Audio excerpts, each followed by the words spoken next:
مرحبا، فيديو اليوم راح يكون البارت 1 من لعبة نايف هيد. أول خطوة راح نعمل empty game object، راح نسميه log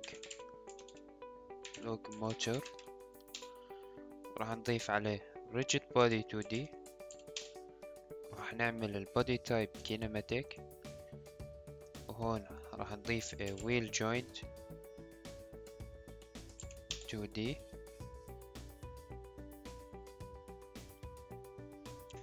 بعدين راح نعمل دراج لللوج عنا داخل اللوج موتور، نعمل دبل كليك لنعمل زوم.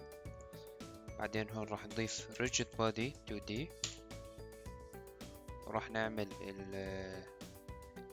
الانجولار drag 0 والجرافيتي سكيل 0. بعدين راح نضيف circle collider 2D. نشوف الخط الأخضر هون يسمى بالجزمو، هو حدود الكولايدر. راح أصغر الراديوس تبع الكولايدر يصير لهون زي ما نحن شايفين الخطوط الخضراء وين صارت. راح أكبره شوي بس. بعدين نختار اللوج موتور ونعمل دراج للوود تشايلد. بعدين راح نعمل ريست للبوزيشن، ريست ليصير على 0. هون بنعمل له ريست كمان. نلاحظ هون الانكر والكونكتد انكر صاروا بالنص زي ما بدنا. وهون بدنا نغير الاوردر باللاير يصير 1. بعدين بنضيف النايف تبعنا هون. خلينا نصغر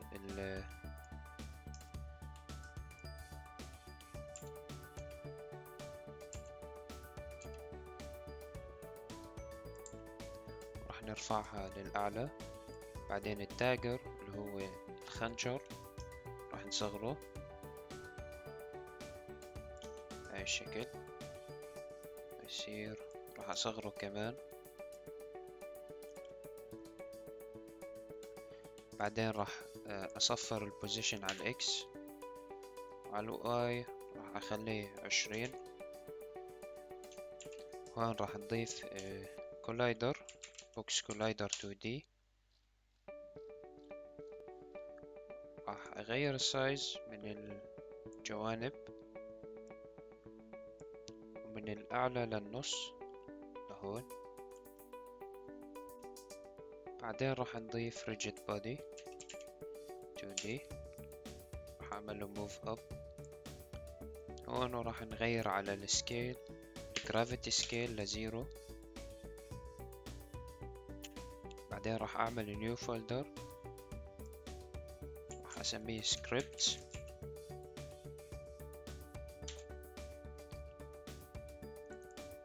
راح نبدأ بأول سكريبت، راح يكون بتحكم بدوران الوود هون. فهون راح أعمل right click create C# script، راح أسميه log motor. نعمل دبل كليك عليه ليفتح. أول إشي راح نعمل inner class private class rotation. راح يكون فيه float speed public float duration.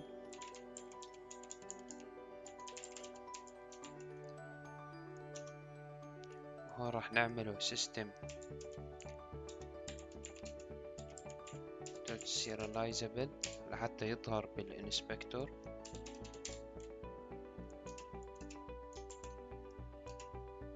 بعدين راح نعرف array من نوع الكلاس اللي هسه عملنا له create اللي هو rotation.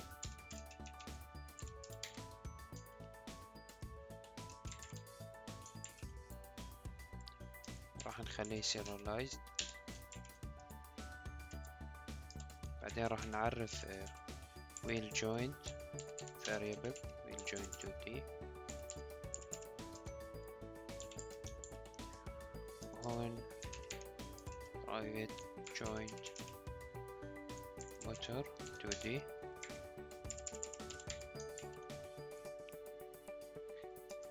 وداخل الستارت ميثود wheel joint 2D بيساوي get component wheel joint.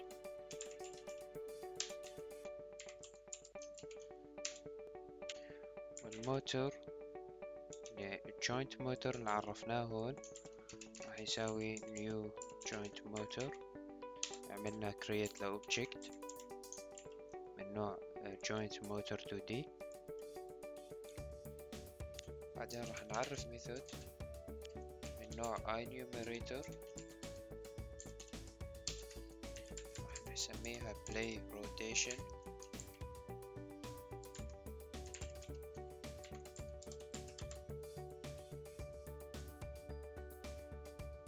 نعرف له أول إشي rotation index.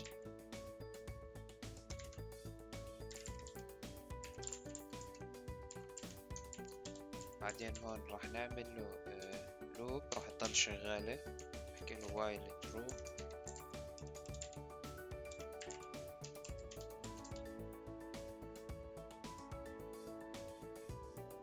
بعدين بحكي له return new wait for fixed update. بعدين بحكي له joint motor بيساوي rotation. بعدين بحكي له rotation index dot speed.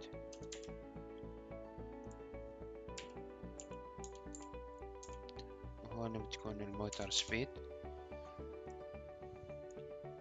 بعدين بحكي له الجوينت موتور دوت الماكس موتور تورك بيساوي 10,000. هي هارد كودد فاليو راح نخليها بناء على التجربة أنا عرفتها.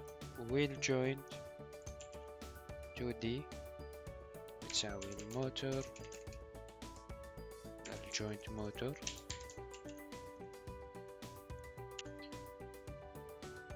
نعمل كوبي للريتيرن ستيتمنت هون بدل wait for fixed update راح نغيرها ل wait for seconds real time. بعدين نحكي له rotation array اللي فوق. بناخد الاندكس اللي هو rotation index dot duration. بعدين بنعمل increment يعني بنجمع على قيمة rotation index. نحكي له plus plus هيك بنزيد 1. بعدين بحكي له rotation index بيساوي رح نعمل condition هون rotation index إذا كان أقل من rotation array dot length. إذا كان أقل فخلي rotation index اللي هون يضل زي ما هي. else يعني إذا كان أكبر هون بنعطيه 0. بعدين هون نحكي له start coroutine وهون نعطيه اسم الميثود. نعمل save. بعدين داخل يونيتي نعمل assign للجيم object عن طريق drag and drop. هون بنغير السايز بنعطي سايز للروتيشن array مثلا 3. هون مثلا نعطيه السبيد 300 duration 3 ثواني. هون سالب 250 مثلا عفوا سبيد 250 خليها سالب. وهون duration ثانية. وهون 100 duration ثانيتين. هون انت بتقدر تعبيها بناء على اللعبة اللي عندك. نعمل play. لاحظ انه بتحرك. بعدين راح نعمل create ل new script راح نسميه knife.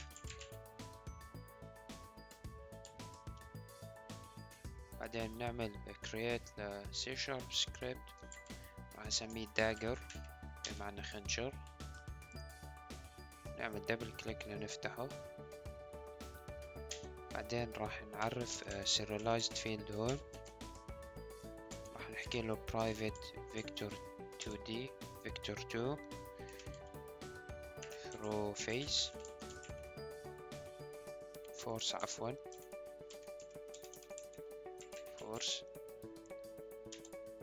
بعدين private ball is active نسوي true بالستارت.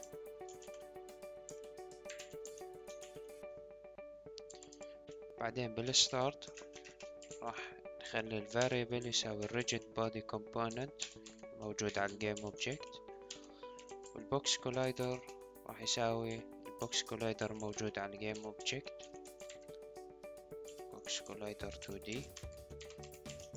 بعدين بالupdate راح نحكي له إذا اللاعب ضغط على كبسة الماوس اليسرى input.get mouse button down 0 and يعني is active، يعني إذا ضغط على كبسة الماوس اليسرى وكان النايف هاي active راح أحكي له RB اللي هو rigid body add force ال throw force اللي معرفه هون، والforce mode 2D نعطيه ونحكي له هون الريجيد بودي الجرافيتي سكيل بتساوي 1. بعدين بحكي له هون private on collision enter 2D إذا صار في collision بيناتهم. فإذا كان هذا الداجر الخنجر الجيم اوبجكت موجود عليه هذا السكريبت مش اكتف return، ما في داعي تنفذ اي اشي هون. بس اذا كان اكتف خليه inactive لانه هيك صار في بينه وبين الوود collision. بعدين هون نحكي له اذا عملت collision مع الوود للوح الخشب الدائري فبنميزه عن طريق collision.collider.tag equals wood. هون فهون انت بتحكي له rigid body velocity اللي هو سرعة هذا الجيم اوبجكت نخليها 0 0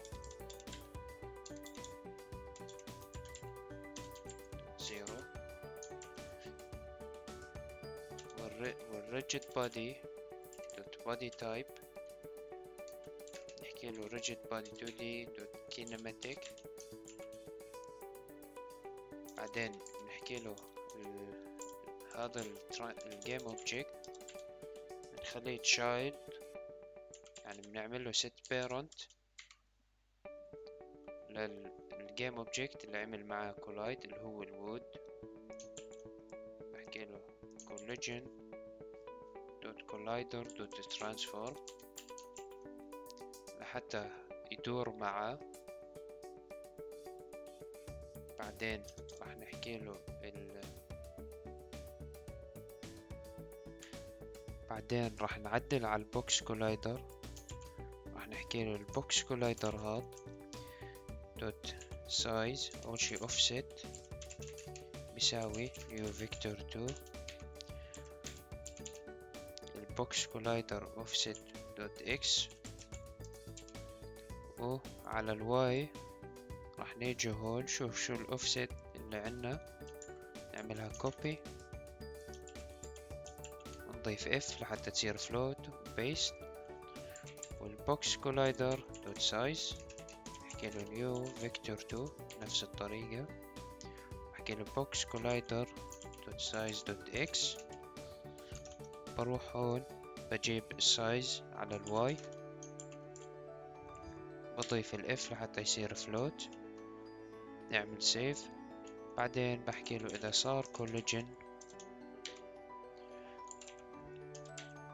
مع collider.tag.equals dagger هو مع خنجر تاني، فراح يصير velocity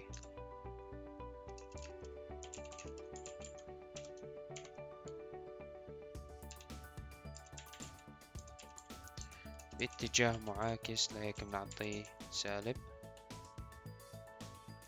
بعدين بنروح على اليونيتي